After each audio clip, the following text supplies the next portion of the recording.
it has to be put on record, and we have done so on the floor of Parliament, that we, on the minorities NPP side, are not opposed to retooling of the Ghana Armed Forces. Indeed, we have been doing it since we assumed office in 2017, just like any other government has been doing before.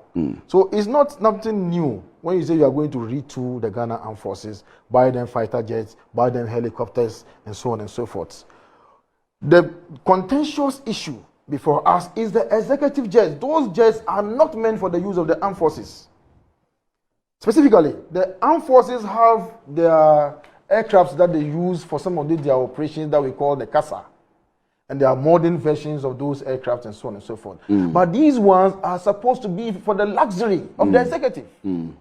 The same jets that we wanted to buy in 2022, we proposed to buy. And at the time, if we had even placed the order, it would have come around this time, or even next year, 4 years. So it wasn't going to even be used by President Adodankwa Akufo-Addo. The next governments, and I'm sure they didn't expect that they were going to win the election. That's why they were fighting it so hard. Otherwise, if they knew that they were winning, they would have supported it. Today, you are here before us, and you are justifying it, making it look like it is something that we need to secure our borders. How do you use executive jets to secure our borders?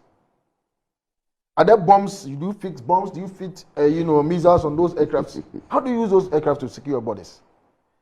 It has nothing to do with the security of our nation. It has to do with their own luxury.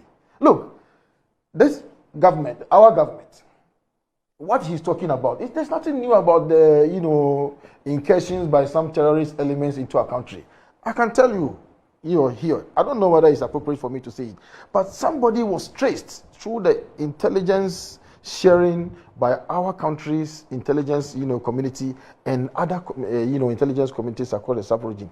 They traced somebody all the way to Karaga. All the way to Karaga.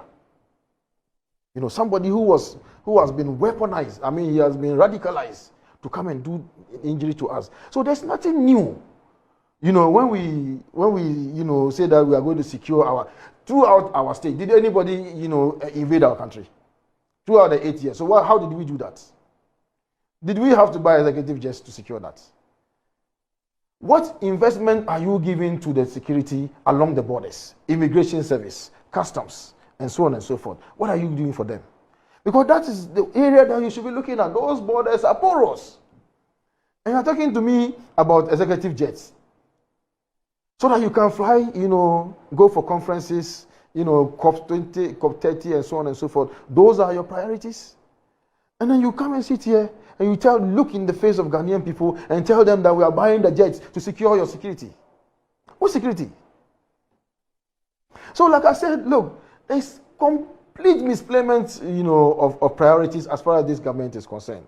And I'm very shocked. Because President Mahama had the same goodwill when he came in 2012 and he was sworn in 2013. He had the same goodwill from the Ghanaian people. And by the time he left office, what happened? He left with the loss of almost 1 million people. Look, we were talking tough at this time in 2017. We had just launched the free senior high school in September 2017. We had the economy, everything was going right until COVID struck. You understand? So you haven't seen anything. A pilot who flies an aircraft in calm, skies, it's not one that you say has done well. It's the one who is able to maneuver the aircraft in stubborn skies. That is the one that you say has done well. But what has changed? I mean, really, we have done all the foundational work for you, and then you come in and you benefit from it, and you are touting your credentials as doing. Look, let's see if you are able to survive something like COVID. We are not praying for any such thing. But I'm saying that, look, you have everything going for you. Gold prices are high, at the highest level not one can expect. Cocoa is going well.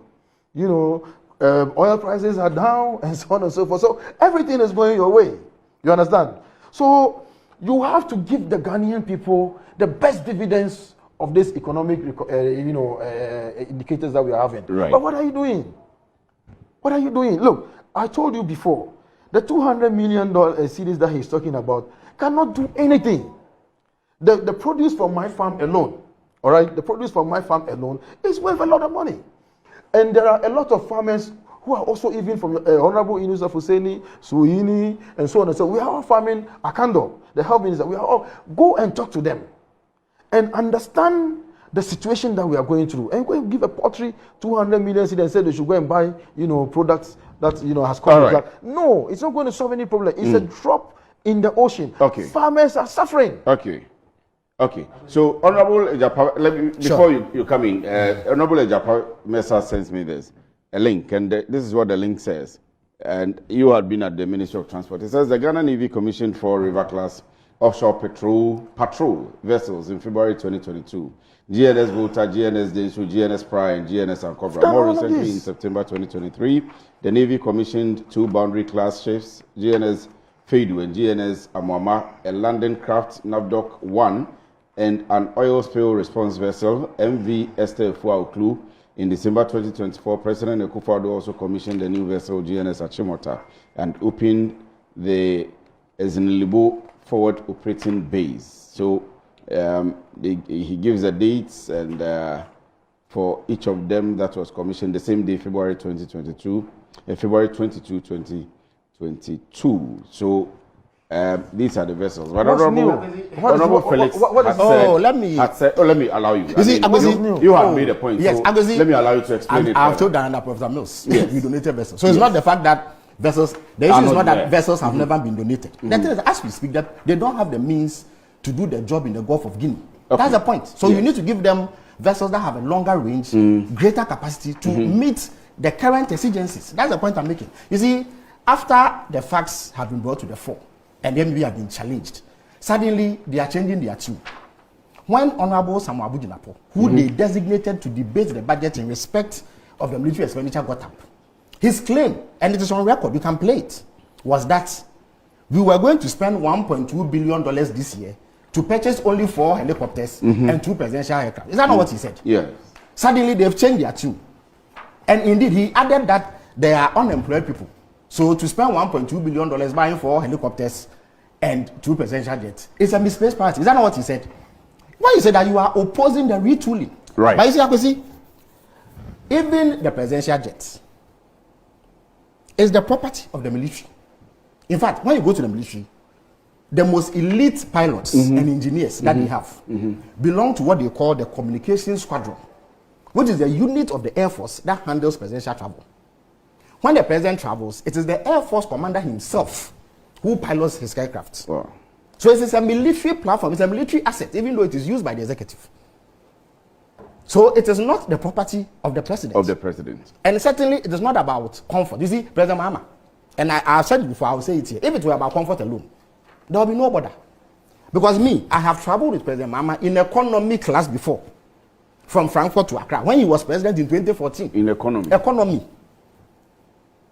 As a president? As a president. Since when he became president, indeed, one of the first things that he did was to ask the communications squadron to give him an update of the status of the presidential aircraft then, the Fokker 9X. When they gave him a clean bill of health, indeed, he sat in it to Angola, Kenya, and Tanzania. I was on those trips. When we flew, it looked like he was in good condition. We didn't see any abnormal functions. When the team came, around March, it developed a fault. It was sent to Dassault in France for repairs.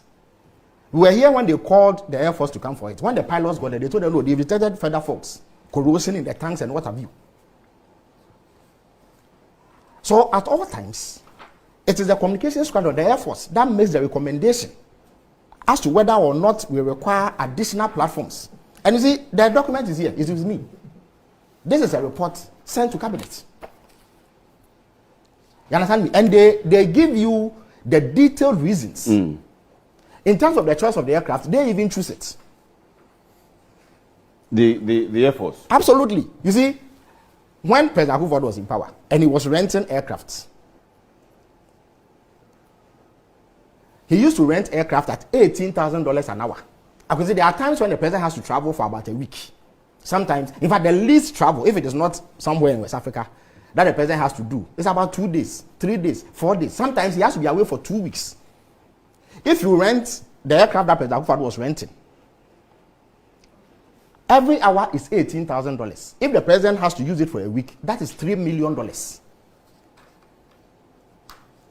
You are not properly informed. Oh, but I'm coming. Oh, but you see, Alaji, I think that these interruptions are let me explain to you something. No, Alaji, when I finish, you see, when I finish, you are renting a jet, when I finish, you are going to France. When I finish, you normally get a jet from France to pick you up. When they drop you off, then they go and do their work. The aircraft, when they are coming, then they bring you. Look, it's not as if the aircraft is going to park there for 1 week. That's not how it is done. Oh, please. There were times when the aircraft that Pedagogado hired was here for weeks. You see, aircraft, you can track them wherever they've gone to. And that's what Honorable Blacker was doing. And they were all over the place. This aircraft, they started using it somewhere around 2018 or so. And there were times when it was parked there for weeks at the place of the president. Because, you see, letting it go and come can inconvenience you. Because there are times when you need to travel on the spur of the moment. I can see, the Air Force has done an assessment and seen that the current Fokker 19, because of the frequent breakdowns, it doesn't bode well for their planning and their effective, operations.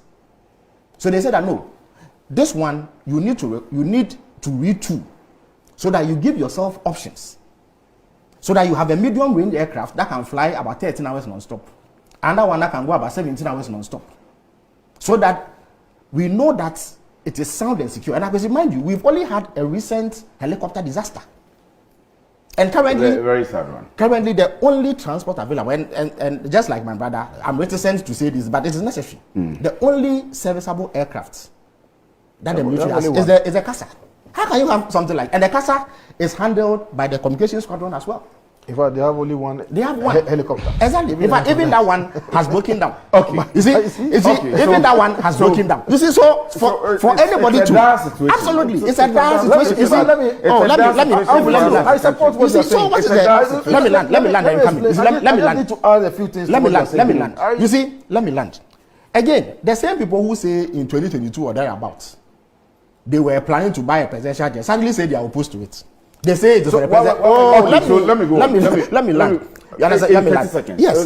So you see, they are just dabbling in politics as usual. But I can assure you that the state of our armed forces is dire. It's not everything that I can tell you here.